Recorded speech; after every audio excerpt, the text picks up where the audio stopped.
யாழ் சமையல் அன்புள்ளங்களுக்கு இனிய இந்நேர வணக்கம். இன்றைக்கு நாங்கள் தேங்காய் ரொட்டி செய்ய போகிறோம். அதோடைய ஒரு சம்பளம் செய்ய போகிறோம். வாங்கோ பார்ப்போம். முதலாவதாக தேங்காய் ரொட்டியை செய்வோம்.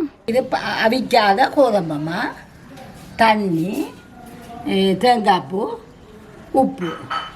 வாங்கோ இப்படி செய்கிறாண்டு பார்ப்போம். இப்போ நாங்கள் இதால் 2 பனி போட போகிறோம். 2 பனிமா போடுறோம். இதுக்குள்ள நாங்கள் உப்பு கொஞ்சம் போடுவோம்.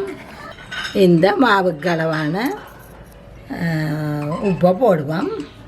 இதை கலக்கணும். இது 2 சுண்டு மாவுக்கு 1 சுண்டு தேங்காய்ப்பு போடுறேன். தேங்காய்ப்பு ரொட்டி அந்தபடியாக இது கொஞ்சம் கூட தான் இது கூடவா நாங்கள் போட்டிருக்கிறோம். 2 சுண்டுக்கு 1 சுண்டு தேங்காய்ப்பு பூ போட்டுறாங்க. இதை நல்லா கலக்கணும். நாங்கள் தண்ணி விட முதல் எல்லா மாவுலையும் நல்லா படுற மாதிரி கலவுங்கோ. இது நாங்கள் சிங்கள ஊர் பக்கம் போனால் சின்ன சின்ன கடையிலேயே முன்னுக்கு வச்சு சுட்டு கொண்டு இருப்பினோம்.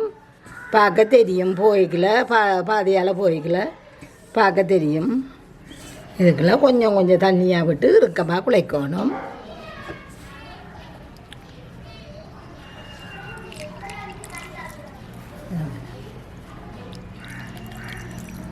குழச்சி பார்ப்போங்க அடுப்போண்டு. இது தேங்காய்ப்பூ ரொட்டி. சிங்கள மக்கள் தேங்காய்ப்பூ பொல்லண்டபடியாக பொல் ரொட்டின்ட்டு விற்கணும். இதே இப்படியே இன்னும் கொஞ்சம் தண்ணி காணாது. கொஞ்சம் இறுக்கமாக தான் குழைக்கணும். தண்ணி ஆக்கி போடாதீங்க. இனி இதை நல்லா அடித்து செஞ்சு ஒரு 15 நிமிஷம் ஊற வையுங்க. அநேகமாக தேங்காய்ப்பூ இந்த ரொட்டி எதுகள் செய்கிறேன்டா கொஞ்சம் 10-15 இந்த கோதுமை மாவில் கொஞ்சம் இழுவுண்ட தன்மை வரும். இதை குழைச்சி போட்டு காட்டுறேன். இனி தண்ணி விடுறையில் இதை உருட்டி குழைக்கணும். எல்லா இதையும் எடுத்து உருட்டி குழைச்சி ஒரு போலமாக ஒரு பந்து மாதிரி எடுக்க போகிறேன். நல்லா அடித்து பிசைஞ்சிட்டோம். இதை இனி இப்படியே மூடி ஒரு 10 நிமிஷத்துக்கு வைக்க போகிறோம். இப்படியே நல்லா குழச்சி போட்டு 10-15 நிமிஷம் வையுங்க. மூடி ஒரு பக்கத்தில் இருக்கட்டும். இப்போ திறந்து பார்ப்போம். இப்போ ஒரு 15 நிமிஷம் ஆச்சுது. நல்லா இப்படி வந்திருக்கு. உங்களுக்கு நல்ல தேங்காய்ப்பு வேண்டபடியா நல்ல வாசமாயும் இருக்குது. இது நீங்கள் தேங்காய்ப்பு இதான் அளவண்டி இல்லை. நீங்கள் வேணுமெண்டா சரிக்கு சரி மாதிரியும் போடலாம். 1 போடலாம், 2 போடலாம். அது உங்களோட விருப்பம். இதை சின்ன சின்ன போலியாக உருட்டி இந்த அளவாக உருட்டி வைப்போம். உங்களுக்கு எந்த அளவில் விருப்பமோ அந்த அளவில் உருட்டி சுடுங்க.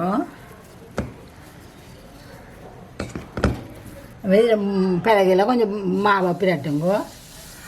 பிரட்டி போட்டு ஒவ்வொரு உருண்டியாக உருட்டி நாங்கள் ஒரே மாதிரி இருக்கணுமென்றதுக்காக வெட்டி ஒரே அளவாக எடுக்க போகிறோம். தடிப்பு கொஞ்சம் இந்த மற்ற ரொட்டிகள் மாதிரி இல்லை, கொஞ்சம் தடிப்பாக தான் வரும்.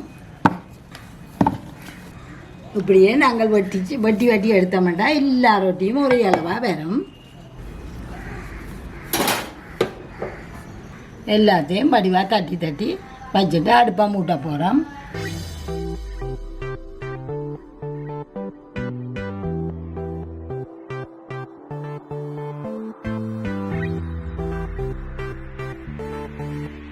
இப்படியே வெட்டி எல்லாத்தையும் வடிப்போம். எல்லாம் ஒரே அளவான ரொட்டியெல்லாம் வரும். இப்போ நாங்கள் அடுப்பை பற்ற வைக்க போகிறோம்.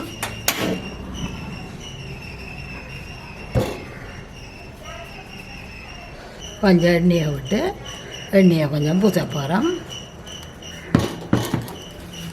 எல்லா இடமும் கொஞ்சம் பரவலாம்.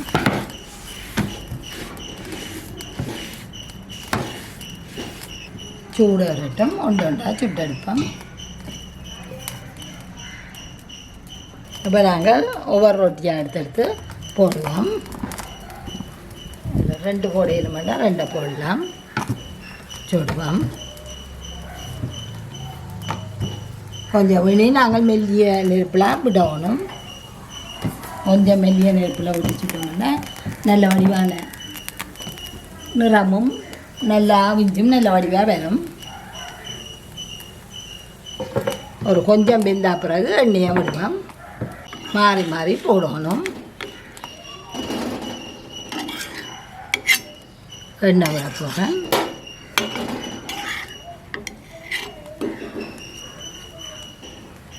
கொஞ்சம் எண்ணெயை விட்டு விடுவோம். திருப்பினா பிறகு எண்ணெயை விடுங்கோ. எண்ணெயை விடுவோம்.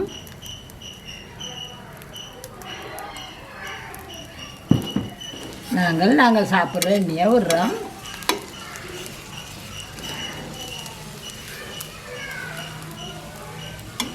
எண்ணெயில் கொஞ்சம் முருகலாகத்தான் சுடுறது இந்த ரொட்டி. மாறி மாறி போட்டு போட்டு சுடுங்கோ.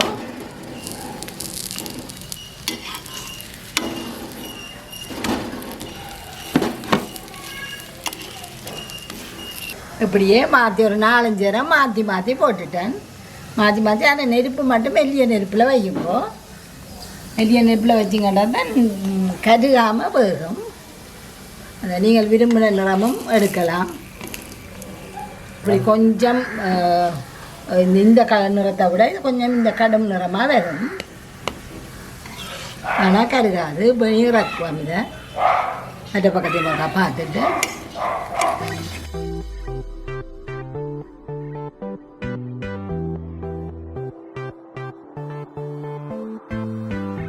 அப்படியே இறக்கி போட்டு மற்றதை வைப்போம்.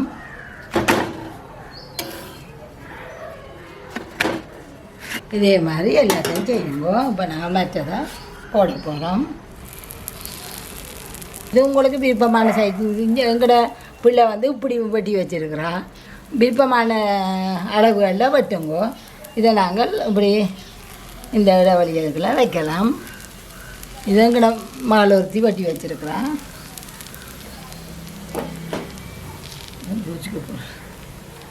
இப்போ இதை நீராக்குவோம் எல்லாத்தையும். இது சிவானி குட்டி செய்து வச்சுருக்குறா. இந்த குட்டி ரொட்டி நானும் ஒன்று செய்யணும்.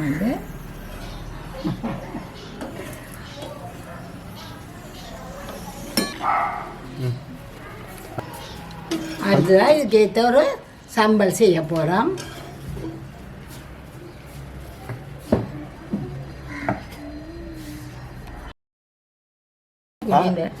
சிவானி குட்டியின் ரொட்டிக்கு வைக்கலைன்னும் சிவானி குட்டியின் ரொட்டி வைக்கிற போகிறோம். அதே முறைக்கு இதில் வைக்க போகிறோம்.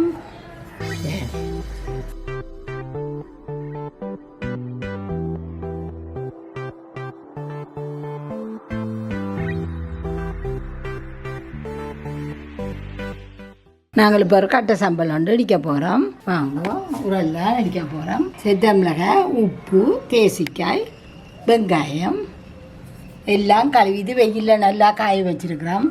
இது கழுவி நல்லா துப்புராக்கி போட்டு வச்சுருக்குறோம். வாங்கோ இப்படி செய்யலான்னு பார்ப்போம். இப்போ நாங்கள் செத்தலையும் உப்பையும் இடிக்க போகிறோம். உப்பையும் போட்டு நல்லா இடிக்க போகிறோம். உப்பு இது கொஞ்சம் கூட போடலாம். வெங்காயங்கள் வர்ற வழியாக கொஞ்சம் கூட போடலாம்.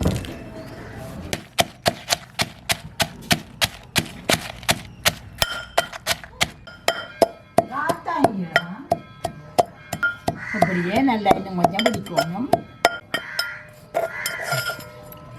இப்போ பாருங்க இப்படி இடிபட்டுருக்குது. வெங்காயங்களை போடுவோம்.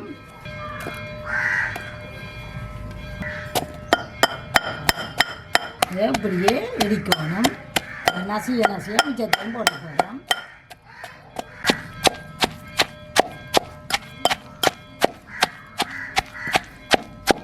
இப்போ இது இடிச்சுட்டோம். இதுக்குள்ள ஒரு பாதி பெரிய பாதி தேசிக்காயை பிழிஞ்சு விடுவோம்.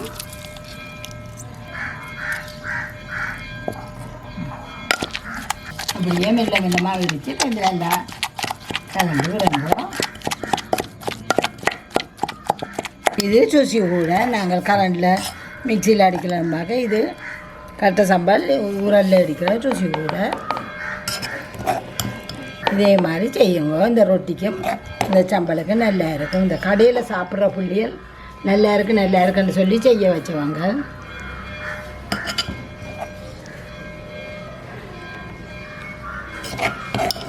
இது நான் சுட்ட ரொட்டி. நல்லா